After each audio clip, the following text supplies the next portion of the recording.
Alright guys, so I've gone ahead and I'm 3/4 of the way through my install on my 2015 STI of the Thinkware F770 front and rear dash cams. So I'll just run through what I've done to this point and maybe give you some pointers. Hopefully it makes it easier for you guys when you install it on your own. Looks like a mess right now, but it'll make sense as we go along. So the first thing that I've done here is my camera. Again, my camera came with the factory cigar lighter outlet. So what I did, where I wanted to start with my install, was I wanted to actually set up the cameras.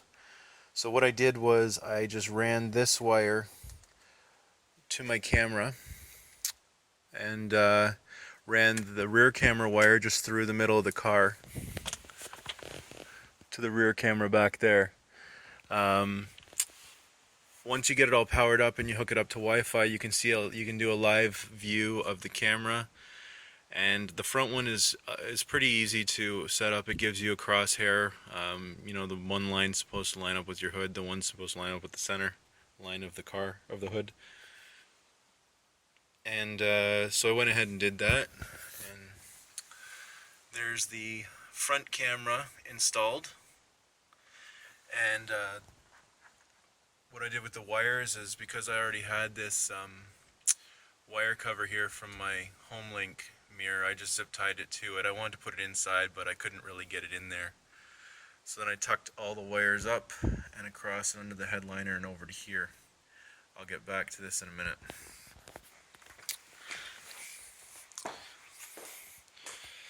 So once it's all said and done, there's your camera. It's nice and sleek. A lot of people aren't even going to notice it's there, especially once I turn off the LEDs on the camera.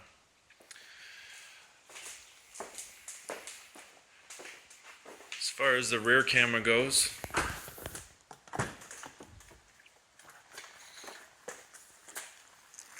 again, what I did, I hooked the cord up to the camera, ran it through the middle of the car, set it up. This one doesn't have the same setup as the front in the way that it doesn't have the crosshairs, so you gotta kind of trial and error until you pull the sticky tape and put it on. So what I did is I ran my cable. I used one of the cable clips right up there. You can't really see it in this picture, but just to hold it so it has a bit of a bend in it, so there's no tension on that cord, the cable going into the camera. I ran it up and along here, underneath the headliner. Pulled this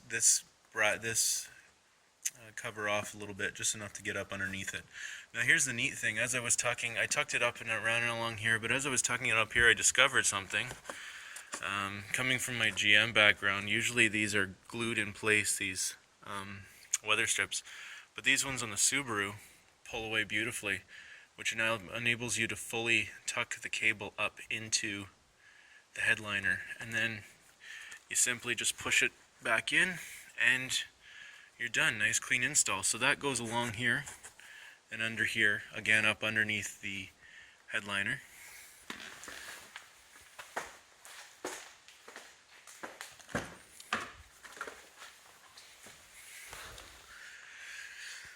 And it comes along here, same thing. This one pulls down as well, and it comes over to here. Now here's where things get interesting. This A-pillar cover has to come off, obviously, to get any access to here. So the first thing I found with that trim tool that comes with the kit from Black Box My Car worked great as far as pulling off plastic covers, but when you have a really tough clip, it didn't cut it. For instance, this one here, this is a tether clip. Because you got the airbag in your A-pillar here, this clip is there so when the airbag blows it doesn't obviously smack you in the face. So I had to, that plastic one didn't work. This one I had, however, it did work very well. You just put it up obviously and pop it out of right there. Alright, the second thing I found is once I had all the wires run to this location, the rear camera wire, which is right here, is probably about 25 feet too long. It's gigantic. The problem is when you run it across here, it ends up here. So for me to tuck it up and coil it up nicely up here, it'll cross the airbag, and you don't want that. So what I ended up doing was I took this 10 mil here and the 10 mil here that hold the airbag. You just take them out. You can take the cable down underneath it and bring it up. So now my cable is fully on this side. I can coil it up nice. I can zip tie it up to this cable here, harness here as well, so that everything is tied up nice and tight, no rattles, no nothing. So next thing I had to do was I had to bring my power, ground, and ignition down through the A-pillar there.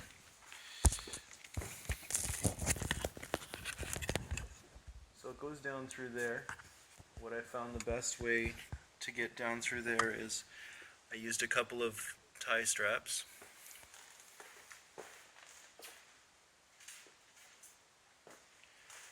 Couple of tie straps tied together.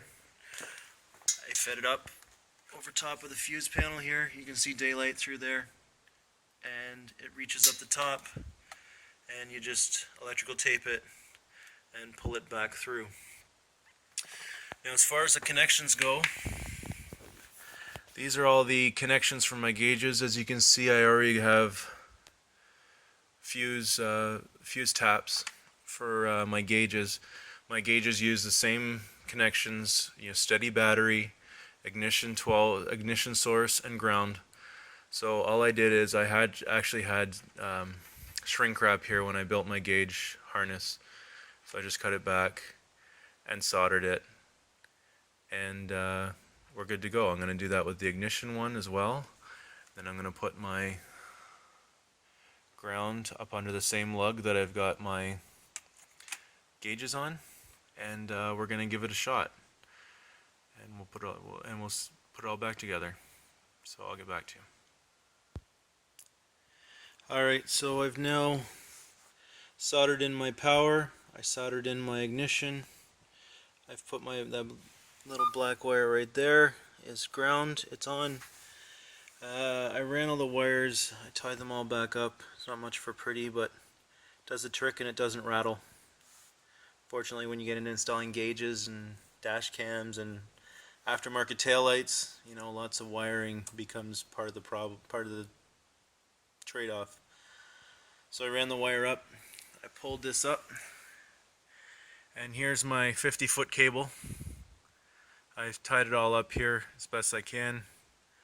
We'll see how much of a hassle that gives me to go back on. It's all zip tied nicely. It should be snug enough in there that I won't have any rattles in the A-pillar when I'm done. And so I'm going to go ahead and put this back together, and I'll show you the finished product. Alright, so apparently it went on a heck of a lot easier than I expected. It's all clipped back on. So I figured now that I'm putting it back together, I'll give you the quick run through of how this goes back in. Real simple. Put this up like this. Feed these clips in at the top here. Push them in. Oh, and this one on the side lines up as well. All three of them, they clip in together.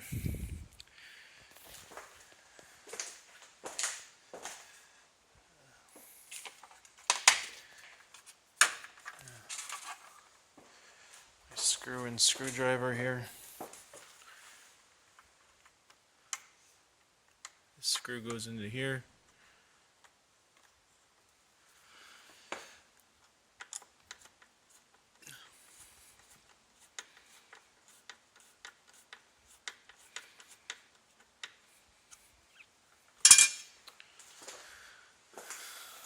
And the cover.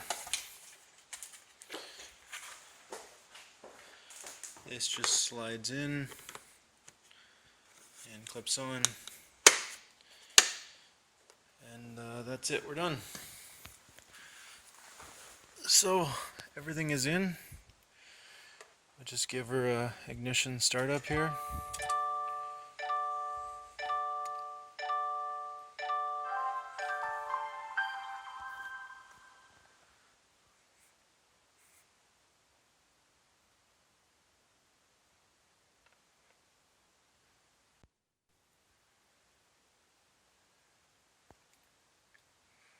Continuous recording will now start.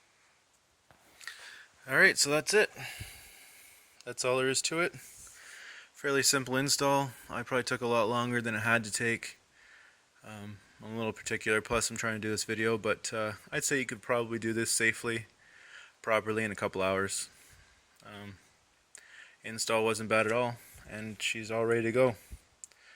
Alright guys, thanks for watching. If you watch out, I'll post up probably the next couple of months, because the car won't be out to the spring. I will post up my review. Maybe I'll get a quick video in of some of the features of it when I get a chance. I'm just gonna start playing around with it now. Thanks a lot. Take care.